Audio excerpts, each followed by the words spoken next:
ta voiture, là, ils savent à quelle heure tu sors toujours. Il y en a qui te disent le jour d'église. Tous les jours d'église, c'est que c'est la servante seule qui est à la maison. Ou bien, voilà, ils connaissent des détails. Ils savent la clôture d'une maison, là. Ils savent quel genre de sécurité est bien, quel genre de sécurité n'est pas bien. Tout ça, j'ai jamais écouté ça.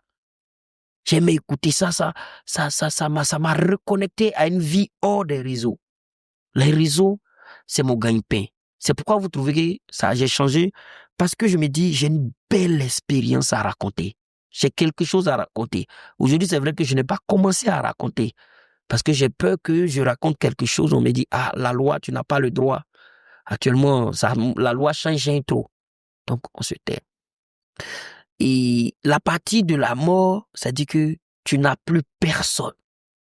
Tu as vu quand tu es dans ta tombe, tu es seul. Et cette réalité-là, c'est là, tu es seul. Et tu vois tes vrais parents.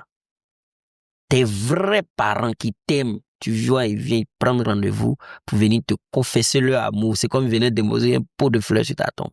Tu le revois, ils te transmettent une énergie. Ils font Yako, ça va aller. Et toi, tu leur transmets de l'énergie. Non, ça va. Tu vois aussi des gens qui viennent enquêter sur toi. Ils se coupent des enquêtes et puis ils rendent compte dehors. Non, il a le moral, il n'est pas suicidaire. Vous avez compris, vous pouvez le lire. Tu ne peux pas rentrer dedans. Là-bas, il y a église, il y a mosquée. Voilà, les repas. Si tu es bien nourri, si tu as les moyens. Tu n'as pas les moyens.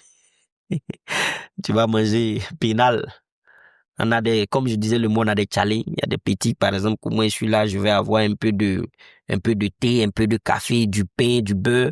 Donc, les petits à côté veulent toujours profiter de ça. Donc, ils vont venir prendre nos chaussures pour laver nos habits, les repasser, pour pouvoir profiter de ça. Donc, là, les challenges. Voilà. Tu parlais des petits qui venaient. Voilà, ils ont besoin de toi pour manger. Tout le temps, je donne 1000 francs, 2000. Et je rends grâce à Dieu, c'est rien pour moi. Pour moi, ça a été une aventure pour découvrir quelque chose. La vie ne tient qu'à un fil. Et Dieu te peut donner la grâce de dire, plutôt que tu meurs vraiment, je vais te donner une mort. Voilà. Le miracle n'existe plus parce qu'on a cette capacité à nous de comprendre le miracle. Avant là, tu mourais puis Dieu te ressuscitait. Maintenant, il est fatigué de nous. Maintenant, il te veut voir une autre manière. La prison, c'est quelque chose. C'est pas du jeu. J'entends beaucoup de gens se moquer. Ouais, t'as fait la prison. J'ai la certitude que la grande partie de ces temps, ils ont déjà fait la prison.